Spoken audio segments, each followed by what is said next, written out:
Hello guys, welcome to our channel. இந்த வீடியோவில் நம்ம எதை பற்றி பார்க்க போகிறோன்னா, எல்லார் வீட்லேயும் வந்து கண்டிப்பாக இருக்க வேண்டிய ஒரு செடின்னு கேட்டிங்கன்னா, என்னை பொறுத்த வரைக்கும் இந்த தொட்டாசினின்னு சொல்லுவேன். ஏன் இந்த செடி வந்து எல்லார் வீட்லேயும் கண்டிப்பாக இருக்கணும், இந்த செடி வளர்க்குறதுனால என்னென்ன யூஸு, இந்த செடியை வச்சு மற்றவங்களை வந்து வசியம் பண்ணலாமா, அப்புறம் வந்து சக்கரை நோய் வந்து இந்த செடி வந்து எந்த அளவுக்கு வந்து க்யூர் ஆகும், இந்த செடியை தொட்டாலே நமக்கு இருக்கிற பிரச்சனை வந்து எல்லாமே சரியாகிடுமா, இந்த மாதிரி நிறையா விஷயத்தை பற்றி தான் இந்த செடியை வந்து தெரிஞ்சுக்க போகிறோம். ப்ளஸ் வந்து இது வீட்டில் வைக்கிறதுனால என்னென்ன யூஸு அப்படின்றத பற்றியும், இதை வந்து யார் யாரெல்லாம் வீட்டில் வைக்கலாம், இந்த செடி எந்தெந்த செடி கூட சேர்த்து வைக்கலாம் அப்படின்றத பற்றி பார்ப்போம். அதாவது அறிவியல் பூர்வமாக என்ன சொல்லியிருக்காங்க, ஆன்மீக பூர்வமாக என்னென்ன சொல்லியிருக்காங்க, அதை பற்றி தான் இந்த வீடியோவில் பார்க்க போகிறோம். நம்ம சேனல் வந்து பூச்செடியை பற்றி மட்டும் இல்லாமல் இது மாதிரி மூலிகை செடியை பற்றியும் வாரத்தில் ஒரு டைம் ஒரு வீடியோ வந்து அப்லோட் பண்ணலான்னு இருக்கேன். அதனால் இந்த வீடியோ வந்து கடைசி வரைக்கும் பாருங்கள். கண்டிப்பாக வந்து இந்த தொட்டாசினியை வந்து நீங்கள் வளர்க்குறதுனால என்னென்ன யூஸு, இதனால் வந்து நமக்கு வந்து ஸ்ட்ரெஸ் வந்து குறையுமா, அதை வந்து எப்படி யூஸ் பண்ணணும், அது முன்னாடி இந்த தொட்டாசினிங்க வந்து எதனால் அந்த மாதிரி சுருங்குது, அது எந்தெந்த விஷயத்தால் சுருங்குதுன்றதை பற்றி பார்ப்போம். இது பொதுவாக வந்து நம்ம வந்து கை வச்சாலே சுருங்கும். இது நம்ம கை வச்சா மட்டும் இல்லை, அதிகமாக வெயில் அடித்தா, ப்ளஸ் வந்து காற்று அடித்தா, இல்லை நீங்கள் வந்து மழை பெஞ்சாலுமே இந்த தொட்டாசினிங்க வந்து சுருங்கிடும். இது எதனால் சுருங்குதுன்னு கேட்டிங்கன்னா, இந்த தண்டோட கணுப்பகுதியில் வந்து ஒரு விதமான அமிலத்தன்மை இருக்கும். அதாவது ஒரு சைடில் வந்து ஒரு விதமான அமிலத்தன்மை இருக்கும், இன்னொரு சைடில் கேட்டிங்கன்னா அதுக்கு ஆப்போசிட்டாக அப்படியே வந்து எம்டியாக இருக்கும். நீங்கள் வந்து சடனாக வந்து இதில் வந்து நீங்கள் கை வச்சு தொட்டாலோ சரி, இல்லை ஏதாவது காற்றடிச்சாலோ இப்படி நடக்க பார்த்து அந்த அமிலத்தன்மை வந்து ஆப்போசிட் சைடில் இருக்கிற அந்த இன்னொரு கணுப்பகுதியில் போகிறது மூலிமா இதோட இலைகள் வந்து கீழ்வாட்டமாக வந்து சுருங்க ஆரம்பிச்சிடும். அப்படி சுருங்கின இந்த இலைகள் எல்லாமே ஒரு சில மணி நேரங்களில் திரும்ப வந்து பழையபடியாகவே மாறி வந்துடும். ஸோ வந்து இந்த இலைகள் எல்லாமே வந்து நைட் டைமில் பார்த்திங்கன்னா சுருங்கிட்டு மறுபடியும் பார்த்திங்கன்னா அடுத்த நாள் காலையில் சூரியன் வர பார்த்தா இந்த இலைகள் எல்லாமே பழைய மாதிரி வரும். ஆனால் இது எதுக்கு இந்த மாதிரி ப்ராசஸ் ஆகுது அப்படின்னு கேட்டிங்கன்னா, பொதுவாக நைட்டில் பார்த்திங்கன்னா அந்த பனி பெய்ய ஆரம்பிக்கும். சப்போஸ் ஒரு சில டைமில் வந்து மழை பெய்ய ஆரம்பிக்கும். அப்படி வந்து மழையோ பனியோ பெய்ய பார்த்து இந்த இலைகள் வந்து மூடி இருக்கிறதுனால டைரெக்டாக அது வழியாக வந்து அந்த பனித்துளிகள் வந்து கீழே வந்து வேருக்கு போகும். இதனால் செடிக்கு தேவையான நீர் சத்து வந்து ஈஸியாகவே செடிக்கு வந்து கிடைக்க ஆரம்பிக்கும். சப்போஸ் வந்து இது அந்த இலையை வந்து விரித்து வச்சுருந்ததுன்னா அந்த மேலேயே அந்த பனித்துளிகள்லாம் மேலே இருக்க பார்த்து சூரியன் வர பார்த்து என்ன ஆகுன்னு கேட்டிங்கன்னா, அந்த பனித்துளிலாம் வெயிலில் பட்டு மறுபடியும் நீராவி ஆகிட்டு போயிடும். இதே போல் தான் பகலில் மழை பெஞ்சாலுமே இந்த செடி வந்து இலைகள் வந்து மூடிக்கும். இது மூடுறதுக்கான இன்னொரு காரணம் என்னென்னு கேட்டிங்கன்னா, இந்த செடியை வந்து சாப்பிட வர ஒரு சில பூச்சிகள் வந்து இந்த செடிகளை வந்து உட்காந்த உடனே இந்த செடி மூடுறதுனால இது வந்து ஒரு செடி இல்லை, சப்போஸ் வேறு ஏதோ ஒரு பூச்சின்னு நினச்சிக்கிட்டு அந்த செடியை வந்து சாப்பிடாமல் போயிடும். அது இல்லாமல் இந்த காற்று பட்டாலே மூணு சொல்லியிருந்தேன் பார்த்தீங்களா, அது எதனால் மூடுதுன்னு கேட்டிங்கன்னா, ஒரு ஆடோ இல்லை மாடோ இந்த செடியை சாப்பிட வருதுன்ற பட்சத்தில் அது கிட்ட வந்த உடனே அதோட மூச்சு காற்று பட்ட உடனே இந்த செடி வந்து மூட ஆரம்பிக்கும், அந்த இலைகள் மூட ஆரம்பிக்க பார்த்து அப்போ அந்த ஆடோ இல்லை மாடோ என்னன்னு கேட்டிங்கன்னா, இது வந்து செடி இல்லை, வேறு ஏதோ ஒரு பூச்சி இல்லை வேறு ஏதோ ஒரு விலங்குன்னு நினச்சிங்கன்னா இதை வந்து சாப்பிடாது. ப்ளஸ் இது வந்து மூடிக்கிட்டாலே மீதி வந்து இந்த தண்டு ப்ளஸ் வந்து அதில் இருக்கிற முள் இது மட்டும்தான் இருக்கும். இதை கண்டிப்பாக வந்து எந்த ஒரு பூச்சியுமே எந்த ஒரு விலங்குமே வந்து சாப்பிடாது. இதுவுமே இந்த செடிக்கு ஒரு பெனிஃபிட்டாக இருக்கும். இந்த செடி எதனால் மூடுதுன்ற காரணத்தை பற்றி பார்த்துட்டோம். இப்போ வந்து இந்த செடி யார் யாரெல்லாம் வளர்க்கலாம், இந்த செடி வளர்க்குறதுனால என்ன பெனிஃபிட், ஃபஸ்ட்டு நம்ம வீடியோவில் என்ட்ரன்ஸில் சொன்ன மாதிரி அதை பற்றி பார்ப்போம். நீங்கள் நார்மலாக வந்து வீட்டில் பொதுவாக அந்த துளசி செடி வளர்க்குறீங்கன்னா அது வளர்க்குறதுனால எந்த அளவுக்கு ஒரு மெடிக்கல் பெனிஃபிட்டாக இருக்கட்டும், ப்ளஸ் வந்து ஒரு பாசிட்டிவ் தாட்ஸ் வளர்த்தா இருக்கட்டும், இது ரெண்டுத்துக்குமே வந்து துளசி செடி எந்த அளவுக்கு ஒரு முக்கியமாக இருக்குதோ அதே அளவுக்கு வந்து இந்த தொட்டாசினி வந்து இருக்கும். சரிங்களா? நீங்கள் வந்து ரொம்ப வந்து ஸ்ட்ரெஸ்ஸாக இருக்கிறீங்க அப்படின்னு பார்த்து ஒரு நாளைக்கு மார்னிங்கில் வந்து ஒரு 10 நிமிஷம் 15 நிமிஷம் இந்த செடியை வந்து 2 கையால் வந்து தொட்டுக்கிட்டு வந்தீங்கன்னா உங்கள் மைண்டு வந்து அப்படியே ரிலாக்ஸ் ஆகிறது தெரியும்.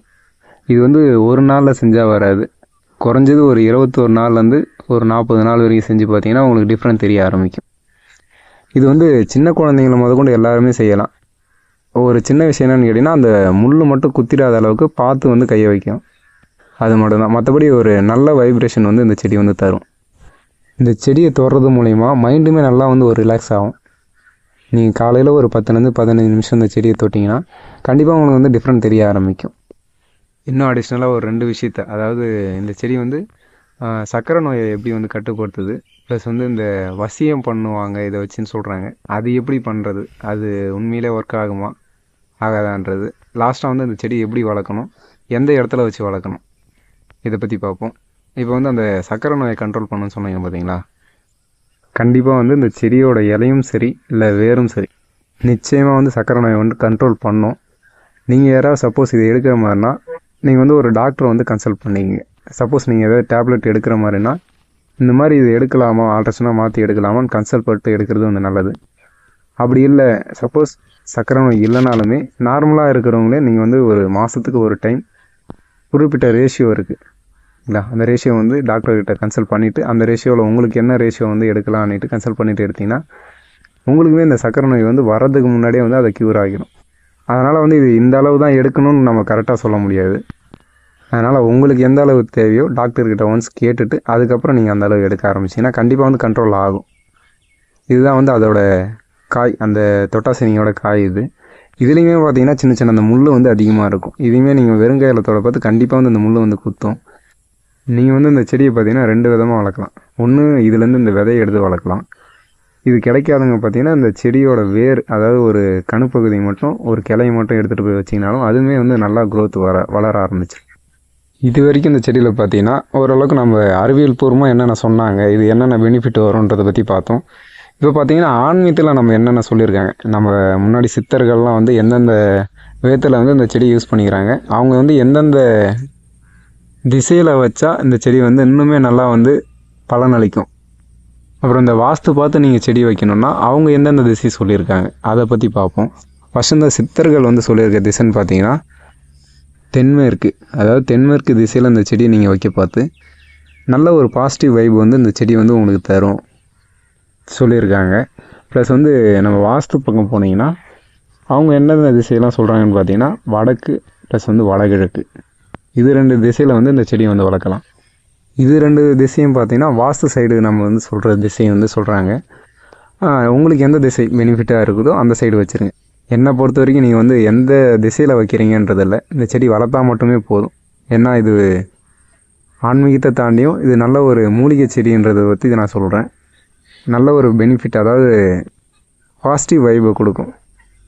நீங்கள் இதை ஒரு 5 நிமிஷம் காலையில் பார்த்தா மட்டுமே போதும். அந்த இலை வந்து லைட்டாக சுருங்கிறத பார்த்தீங்கனாலே உங்களுக்கு மைண்டு வந்து அந்தளவுக்கு காமாக மாறும். நான் சொல்கிறது என்னென்னு கேட்டிங்கன்னா, இந்த செடி வந்து கண்டிப்பாக வந்து எல்லார் வீட்லேயும் வந்து வளங்க. அது எந்த திசைன்றதில்ல, கண்டிப்பாக வளர்த்தா நல்லது.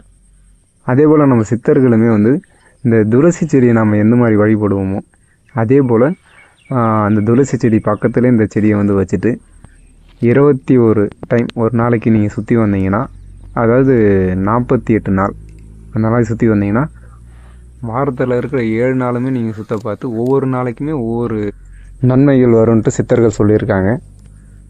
என்னென்னு கேட்டிங்கன்னா, ஃபஸ்ட்டு நினைவாற்றல் வந்து அதிகமாகும், ப்ளஸ் வந்து செல்வம் அதிகமாகும், தீராத வியாதியும் வந்து சரியாகும். இது மாதிரி ஒவ்வொரு நாளைக்குமே ஒவ்வொரு நன்மைகள் பற்றி சொல்லியிருக்காங்க. அதில் ஒன்று தான் இந்த வசியம் பண்ணுறது. அதாவது இந்த மாதிரி சுற்றி வந்தாலே ஒரு சில வசியம் பண்ணலாம் அப்படின்ட்டு சொல்லியிருக்காங்க. அது எந்த அளவுக்கு உண்மைன்னு தெரியல, ஆனால் சித்தர்கள் சொன்னதில் இதுவும் ஒன்று. அதை தவிர வேறு எந்தெந்த வகையில் அந்த செடியை வந்து யூஸ் பண்ணலான்னு கேட்டிங்கன்னா, சப்போஸ் அடிப்பட்டு ஏதாவது புண்ணாயிடுச்சு, காயமாயிடுச்சுன்னா அந்த காயத்தில் வந்து இந்த செடியோட சாரை வந்து கசக்கி விட்டு அந்த இலையை வச்சு காட்டினீங்கன்னா சீக்கிரமாக வந்து சரியாகும்னு சொல்கிறாங்க. அது இல்லாமல் நம்ம வந்து வீடியோட ஸ்டார்டிங்கில் சொன்ன மாதிரி சர்க்கரை நோயுமே இந்த செடி வந்து க்யூர் பண்ணும். நீங்கள் வந்து சித்தா ஆயுர்வேதிக் கேட்டேன்னா இந்த ஒரு மூலிகை வச்சு நிறைய எக்கச்சக்கமான ஒரு நோய்க்கு வந்து மருந்தாக வந்து இந்த மூலிகை வந்து யூஸ் பண்ணுறாங்க. அதனால் கண்டிப்பாக வந்து எல்லார் வீட்லேயுமே இந்த துளசி, கற்பூரவள்ளி இந்த மாதிரி செடியை வந்து வளர்க்க பார்த்து இந்த செடியுமே ஒரு செடி சேர்த்து வளர்த்திங்கன்னா உங்களுக்கு இன்னுமே நல்லா பெனிஃபிட்டாக இருக்கும். இதை எப்படி வளர்க்கலாம் அப்படிங்கிறத நீங்கள் நார்மலாக எல்லா செடியும் மாதிரி, ஆனால் நீங்கள் இதுக்கு அதிகமாக கேர் எடுத்து பார்த்துக்கணுமான்னு கேட்டிங்கன்னா அப்படி தேவையில்லை. நீங்கள் நார்மலாக வந்து இந்த மற்ற செடி கூட வந்து இதை வச்சு சேர்த்து வளர்க்கக்கூடாது. அதாவது ஒரு செடி கூட இன்னொரு செடி ஒரே பாட்டில் வந்து 2 செடியாக இந்த வந்து வச்சு வளர்க்கக்கூடாது. இப்போ ஒரு துளசி செடி வச்சுருக்கீங்க, இல்லை கற்பூரவள்ளி செடி வச்சுருக்கீங்கன்னா அது கூட இதை சேர்த்து வளர்க்கலாம்னு கேட்டிங்கன்னா அப்படி வந்து வளர்க்கக்கூடாது. இந்த செடின்னு இல்லை, நீங்கள் எந்த செடி வளர்த்தாலுமே ஒரே இடத்துல 2 செடி வச்சு வளர்த்திங்கன்னா கண்டிப்பாக அந்த 2 செடியோட க்ரோத் வந்து டெவலப்பே ஆகாது. அதனால் இது தனி பார்ட்லேயும் அதை தனி பார்ட்லேயோ இல்லை வேஸ்ட்டான ஒரு டப்பாவிலையோ இல்லை கீழே மண்ணுலேயோ ஒரு சின்ன இடம் தான் மண்ணுலேயோ வச்சு வளர்க்கலாம். இந்த செடி வந்து ஒரு கொடி மாதிரி வளர ஆரம்பிக்கும், கீழே வந்து படர ஆரம்பிக்கும். மேக்ஸிமம் வந்து கட் பண்ணி விட்டுருங்க. கட் பண்ணி விட்டு ஒரு குறிப்பிட்ட இடத்துல மட்டும் வளர்த்து வச்சுக்கலாம் அந்த செடியை. இது முன்னே சொன்ன மாதிரி அதிகமாக இதை வந்து கேர் பண்ணி பார்த்துக்க தேவையில்லை. எந்த ஒரு பூச்சி தாக்குதலுமே இதில் வந்து வராது. அதனால் கண்டிப்பாக வந்து எல்லார் வீட்லேயும் இந்த செடி வந்து வளர்க்க ஆரம்பிங்க. இதே போல் வந்து வாரம் ஒரு டைம் ஒரு மூலிகையை பற்றி, அதை எப்படி நாம் வளர்க்குறது, அதோட பெனிஃபிட் என்ன அப்படின்றத பற்றி இந்த சேனலில் பார்ப்போம். இந்த வீடியோ பிடிச்சிருந்தா வீடியோவை லைக் பண்ணிட்டு சேனலை மறக்காமல் சப்ஸ்கிரைப் பண்ணுறேங்க. சப்போஸ் இது இல்லாமல், நான் சொன்னது இல்லாமல் அடிஷ்னலாக உங்களுக்கு வேறு ஏதாவது இந்த மூலிகை பற்றி தெரிஞ்சதாலும் கீழே வந்து கமெண்ட் பண்ணுங்கள். இதை எத்தனை பேர் வளர்க்குறீங்க அப்படின்றத பற்றியும் கீழே வந்து கமெண்ட் பண்ணுங்கள். ஓகே, இந்த வீடியோ வந்து முடிஞ்சுது. இதோட வந்து அடுத்த ஒரு மூலிகை செடியோட வந்து அடுத்த வாரம் வந்து ஒரு வீடியோவில் வந்து சொல்கிறேன்.